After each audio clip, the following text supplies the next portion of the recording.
My respected brothers, today I will talk to you about music in wedding celebration.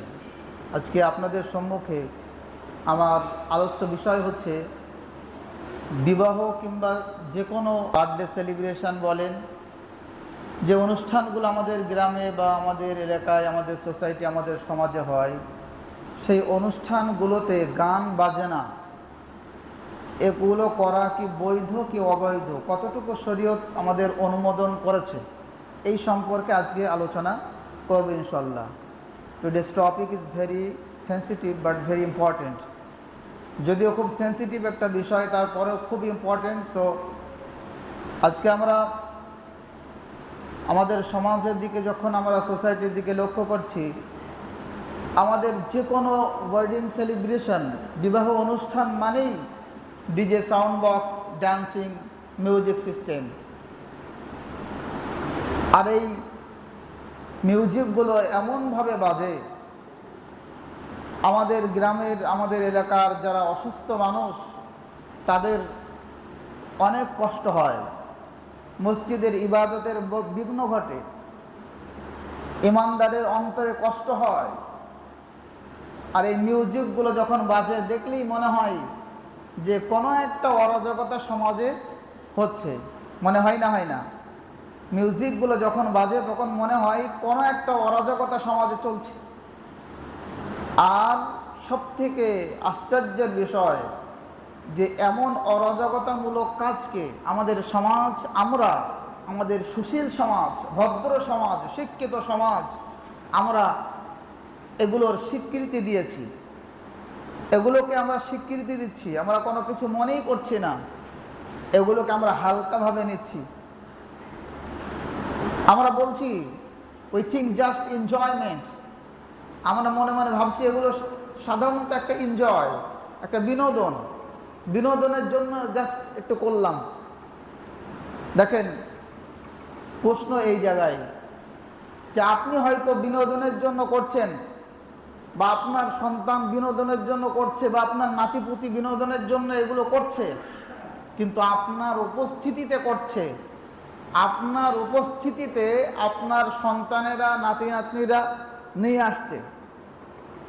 মনে রাখবেন, এই পাপ কিন্তু শুধু তার হবে তা নয়, এই পাপ যতটা তার হবে ততটাই আপনার হবে, ততটা আমার হবে, ততটা গোটা সমাজের সমস্ত মানুষের হবে।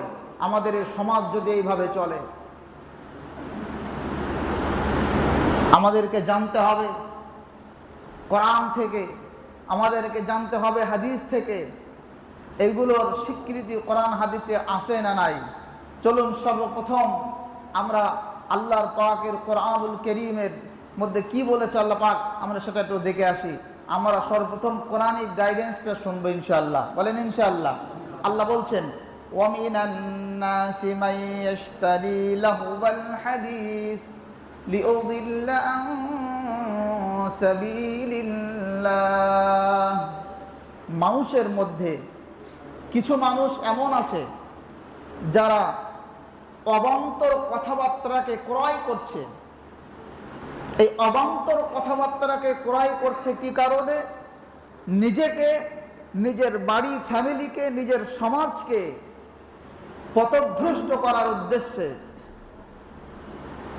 কিছু মানুষ এমন আছে তারা অবান্তর বস্তু ক্রয় করবে, যেগুলোর কোনো মানে নাই, যেগুলোর কোনো অর্থ হয় না, যেগুলো বিনোদনের উদ্দেশ্যে ক্রয় করছে।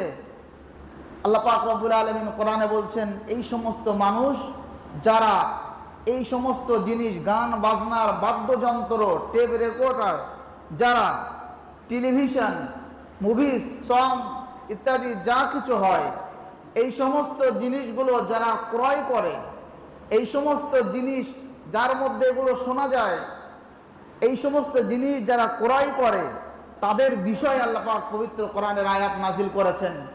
তাহলে কত বড় হতভাগা সেই ব্যক্তি যার ব্যাপারে আল্লাহ পাক কোরআনের আয়াত নাজিল করতে হয়েছে। চিন্তার বিষয় আছে না নাই? চিন্তার বিষয় আছে না নাই? সম্মানীয় ভাইয়েরা, যাদের সমাজে যেই সমাজে, আমার যুবক খুব গভীর মনোযোগ, যেই সমাজে এই কাজগুলো হবে, যেই সমাজ সুশীল সমাজ, মুখে কুলুপ এঁটে বসে থাকবে আর সমাজে অরাজকতা চলবে, এই সুশীল সমাজের প্রত্যেকটা মানুষ দায়ী, প্রতিটা মানুষ দায়ী, প্রতিটা মানুষ দায়ী। এই লাহওয়াল হাদিসের ব্যাখ্যা করতে গিয়ে ইসলামিক যত স্কলার আছে, ইসলামের যত বড় বড় মুফতি আছে, সমস্ত ইসলামিক বড় বড় মুফতি মুহাদ্দিস সবাই একমত হয়েছেন যে আল্লাহ পাক কোরআনে লাহওয়াল হাদিস বলতে কি বুঝিয়েছেন। সবাই বলেছেন, সবাই এক্সপ্লেন করেছেন এটাই, যে লাহওয়াল হাদিস equal to sound and unnecessary entertainment. Sound, যেই সাউন্ডগুলো, যেই গান বাজনাগুলো অপ্রয়োজনীয় যত রকম বিনোদন আছে, অপ্রয়োজনীয় বিনোদনগুলোকে আল্লাহর কোরআনের ভাষায় এক কথায় লাহওয়াল হাদিস বলেছেন।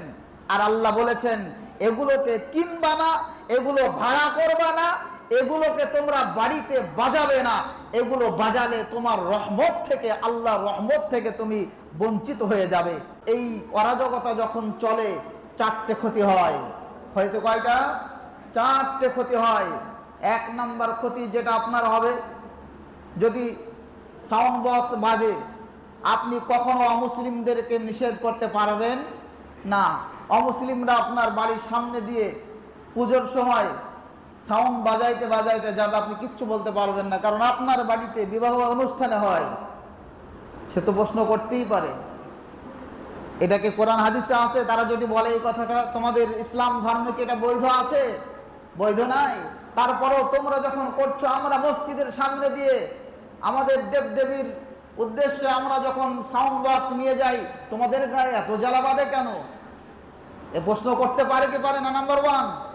নাম্বার টু, 2 নম্বর যেটা আপনার ক্ষতি হবে সেটা হচ্ছে স্পিরিচুয়াল ড্যামেজ।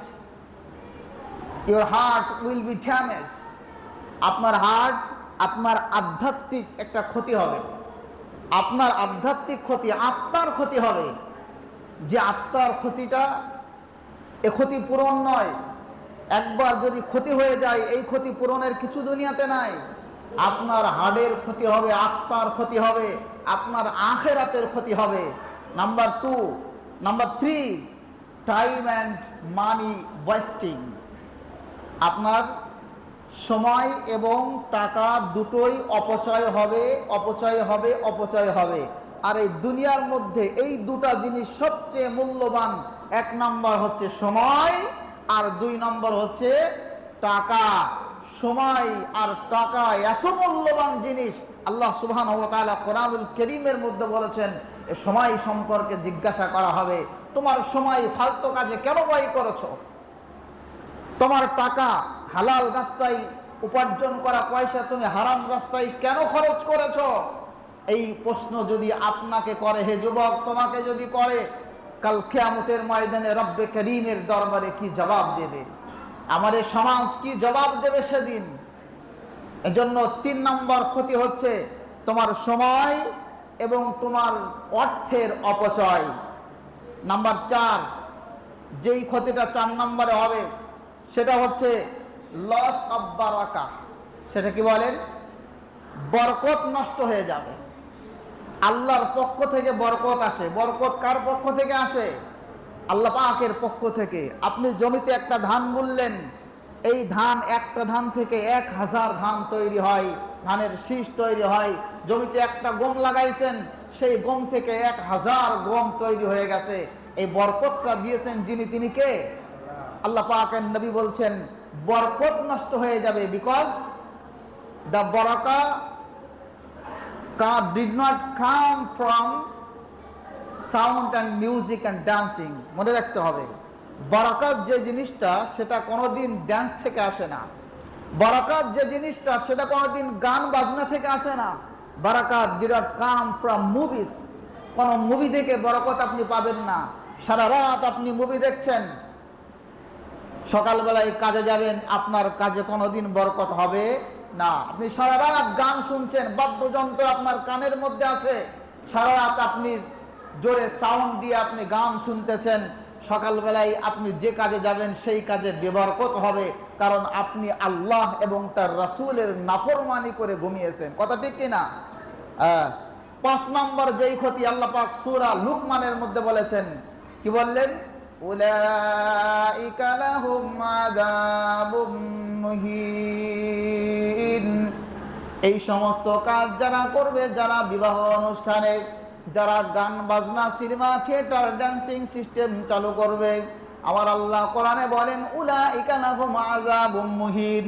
আমি আল্লাহ তাআলা আমি বলে দিলাম এরাই হলো তারা যাদেরকে আমি আল্লাহ কাল কিয়ামতের ময়দানে লাঞ্ছনাদায়ক আর কষ্টদায়ক শাস্তি দিয়ে দেব। লাঞ্ছনাদায়ক শাস্তি দেবে আল্লাহ পাক। তাই আমার ভাইদেরকে বলতে চাই, কিয়ামতের ময়দানে কি আপনি বা আমি বা আমরা কেউই এই লাঞ্ছনাদায়ক আযাব সহ্য করতে পারবো? কেউ সহ্য করতে পারবো না। যদি নাই পারি, এর ক্ষতিটা যদি আমরা সহ্য করতে নাই পারি, তাহলে আমাদের সমাজে কেন এগুলোকে হতে দেব? আমাদের ঐক্যবদ্ধ হতে হবে। আমাদের পরবর্তী নেক্সট জেনারেশন, আমাদের সন্তান, আমাদের নাতিপুতি, তাদেরকে একটা ভদ্র সমাজ উপহার দিতে হবে।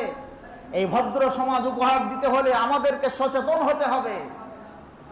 আমরা যদি আজকে এই সমস্ত জিনিসগুলোকে না ছাড়তে পারি, তাহলে আমাদের সন্তানরা শিখবে কোথায়? তাই আমার ভাইদেরকে বলতে চাই, আমাদেরকে ঐক্যবদ্ধ হয়ে এই সমস্ত কাজগুলোকে বন্ধ করতে হবে। বলেন ইনশাআল্লাহ। আল্লাহ পাক আমাদেরকে আমল করার তৌফিক দান করুন। সকলে বলেন আল্লাহুম্মা আমিন। কোরআনের আয়াত থেকে শোনালাম। এবার আসুন সর্বোপরি আহাদিসে মুবারাকা, আমার আপনার সকলের প্রাণের স্পন্দন, দ্য প্রফেট মুহাম্মদ আরবি সাল্লাল্লাহু আলাইহি ওয়াসাল্লাম, তিনি হাদিসের মধ্যে কি বলেছেন? গভীর মনোযোগ। যে নবীর বিনা সুপারিশে আপনার জান্নাতে যাওয়া হবে না, আমার জান্নাতে যাওয়া হবে না, সেই নবীজি, দয়ার নবী, মায়ার নবী, তিনি বলেছেন এই সমস্ত অনুষ্ঠানে গান বাজনা এগুলো করো না, করো না, করো না। এবং এটাও বলেছেন আল গিনাউ ইনবাতুন নিফাক ফিল কলব, গান বাজনা এগুলো মানুষের অন্তরের মধ্যে নিফাকের সূত্রপাত করে দেয়। নাউজুবিল্লাহ বলেন। এর খারাপই বর্ণনা করেছেন আমাদের রসুল। তাহলে আমাদের রসুল খারাপ বলেছেন, আল্লাহ খারাপ বলেছেন, আমাদের সমাজের সুশীল সমাজ এগুলোকে খারাপ বলে, তাহলে আমরা আল্লাহ যেটাকে খারাপ বলে, রসুল যেটাকে খারাপ বলে, কোরআন যেটাকে খারাপ বলে, হাদিস যেটাকে খারাপ বলে, সেটা যদি আমরা কানের ভেতরে ঢুকিয়ে বসে থাকি, তাহলে জান্নাতে যাবেন, আপনাকে কে জান্নাতে নিয়ে যাবে? আমার সম্মানীয় ভাইয়েরা, মন খারাপের কোনো কিছু নাই। আপনি এনজয় করেন। এনজয়ের অনেক রাস্তা আছে, এনজয়ের অনেক রাস্তা আছে। সাধারণ এনজয়কে ইসলাম বাধা দেয় না, সাধারণ বিনোদনকে ইসলাম বাধা দেয় না। Islam doesn't forbid a simple celebration. ইসলাম কখনো সাধারণ সেলিব্রেশনকে বাধা দেয় না। আপনি ভালো খাবার খান, আপনি ভালো পোশাক পরুন, আপনি ঘুরুন, সব ঠিক আছে, কিন্তু এই ড্যান্সিংটাকে বন্ধ করতে হবে, আর সিঙ্গিংটা বন্ধ করতে হবে, সং বন্ধ করতে হবে, মিউজিক সিস্টেম বন্ধ করতে হবে, ডিজে সাউন্ড বক্স বন্ধ করতে হবে, যেন বোঝা যায় এটা কোনো অমুসলিম বাড়ি নয়, এটা কোনো খ্রিস্টান বাড়ি নয়, এটা কোনো ইহুদি বাড়ি নয়, এটা কোনো নাসরা বাড়ি নয়, এটা মুসলমানের বাড়ি। মুসলমানের বিবাহ তো তেমন হবে যে যেরকম বিবাহ হয়েছিল আম্মাজান ফাতেমাতুজ জাহরা রাদিয়াল্লাহু তাআলা আনহার, বিবাহ হয়েছিল আলীকে মুর্তজা রাদিয়াল্লাহু তাআলা আনহুর, বিবাহ হয়েছিল ইমাম হাসান, বিবাহ হয়েছিল ইমাম হুসাইন। সেই তাদের আদর্শকে বাস্তবায়ন করতে হবে, তাদের অনুসরণ করতে হবে। তাদের অনুসরণ যদি করেন, তাহলেই আপনি কিন্তু প্রকৃত মানুষ হতে পারবেন, প্রকৃত সাকসেস তখনই আপনি হতে পারবেন। আর যদি আপনি ওই পশ্চিমাদের সভ্যতাকে নিজের মধ্যে নিয়ে আসেন, পশ্চিমাদের সভ্যতা যদি আপনার ফ্যামিলিতে ঢোকে, যদি আপনার বাড়িতে ঢোকে, যদি আপনার সোসাইটিতে ঢোকে, তাহলে আপনি ধ্বংস, আপনার সমাজ ধ্বংস হয়ে যাবে।